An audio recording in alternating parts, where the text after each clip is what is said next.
тақдими шумо бинандаҳои азизи телевизиони Баҳористон, дӯстдорон ва алоқамандони ҳодисаҳои ҷолиби табиат ва озмоишҳои шавқовар. Ҳамин тавре ки шумо мушоҳида кардед, мо дар озмоишгоҳи барномаи таҷриба қарор дорем ва имрӯз ман беназир омодаам ба шумо як таҷрибаи хеле ҷолибро нишон бидиҳам. Ҳамарӯза мо бо таҷрибаҳои гуногун рӯбарӯ мешавем, аммо ба онҳо бисёр таваҷҷӯҳ зоҳир намекунем. Вале вақте ки мо ба ҳар як кори худ хуб таваҷҷӯҳ кунем, мо метавонем таҷрибаҳои зиёдеро бубинем. барои ҳамин ман дар ҳар як барномаи таҷриба кӯшиш мекунам ки ба шумо таҷрибаҳои нав ба нав ва ҷолибро нишон бидиҳам, то ки шумо иҷро кардани таҷрибаҳоро ёд бигиред. Зеро иҷрои таҷрибаҳо ҳам завқу шавқи шуморо ба илмҳои дақиқ бештар мекунад, ҳам дониши шуморо комилтар месозад. Таҷрибае ки ман имрӯз ба шумо нишон медиҳам, ин як таҷрибаи физикӣ мебошад ва хеле ҳам ҷолиб. Биёед акнун ман шуморо бо маводи ин таҷриба шинос месозам. дар ин таҷриба ба мо лозим аст об, зарфи шишагин, зарфҳои дигар, дастпокунакҳои коғазин, сарпӯш аз зарфи пластикӣ ва дар ҷои ин шумо метавонед табақчаҳоро низ истифода баред, шам ва оташ. акнун биёед шурӯъ мекунем.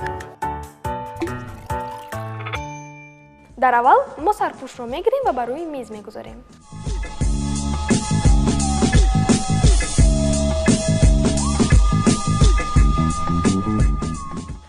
тавре ки ман гуфтам, ман ҳамин хел сарпӯшро истифода мебарам. шумо метавонед аз ҳамаи намуди табақча истифода баред. акнун биёед дастпокунакҳоро мегирем, онро тар мекунем ва боз ба рӯи ана ҳамин сарпӯш мегузорем.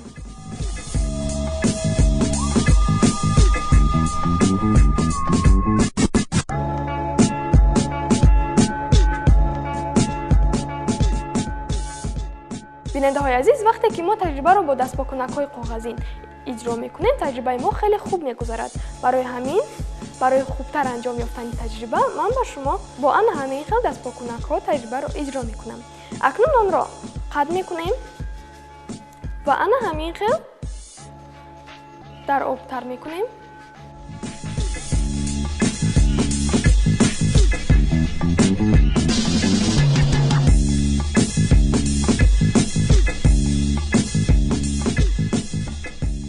онро мекушоем ва эҳтиёткорона мегузорем. акнун шамро гирифта мегузорем. бинандаҳои азиз, ман барои ин таҷриба шами хурдро истифода мебарам, зеро ки ин қулай мебошад. акнун ҳозир шамро бо гирд равшан мекунем. бинандаҳои азиз, вақте ки шумо оташро истифода мебаред, ҳатман эҳтиёткор бошед ва ё аз калонсолон хоҳиш кунед ки ба шумо кӯмак кунанд.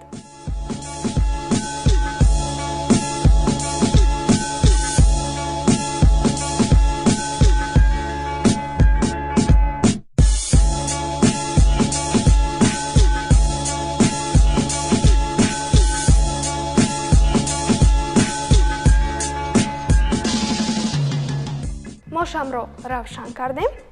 акнун мегузорем ки камакак бисӯзад ва ана ҳамин зарфро аз болояш мегузорем. бо диққат бошед.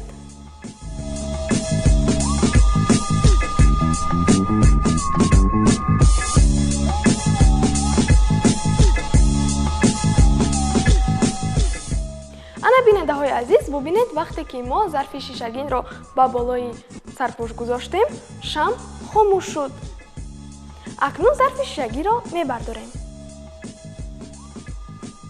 бубинед, мо зарфи шишагиро бардоштем, аммо сарпӯшро набардоштем. барои чӣ сарпӯш бо зарфи шишагӣ ба боло рафт? аз ин ҷо мо мебинем ки зарфи шишагин сарпӯшро бо ҳам мебарад. яъне ки сарпӯш ба зарфи шишагин часпидааст ва аз он ба сарпӯш намеафтад. вақте ки шумо таҷрибаро бо табақча низ иҷро кунед, ана ҳамин хел мешавад. акнун биёед мефаҳмем ки то чӣ андоза сахт сарпӯш ба зарфи шишагин насб шудааст. мо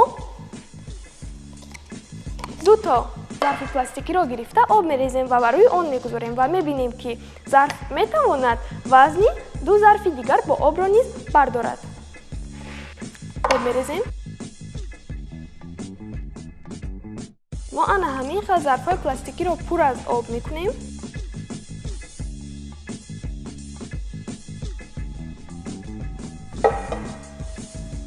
бубинед, 2 та зарфи пластикиро пур аз об кардем.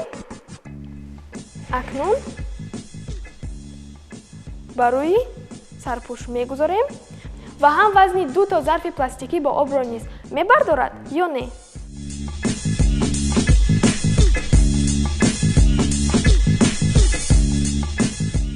ана бубинед бинандаҳои азиз, мо бардоштем, аммо бубинед зарф он тавре ба дастпокунакҳо часпидааст, ки ҳам сарпӯшро мебардорад ва ҳам вазни 2 зарф бо обро низ мебардорад. биёед акнун боз 2 зарфи дигарро бо об пур мекунем ва мебинем, ки 4 зарф бо обро мебардорад ё не?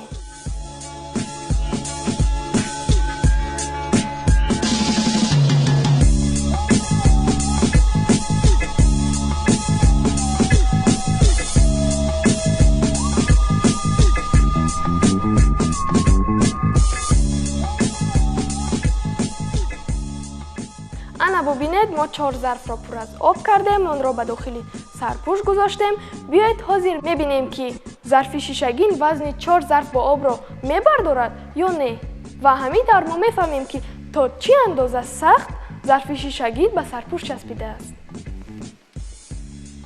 эҳтиёткорона мо ин корро иҷро мекунем.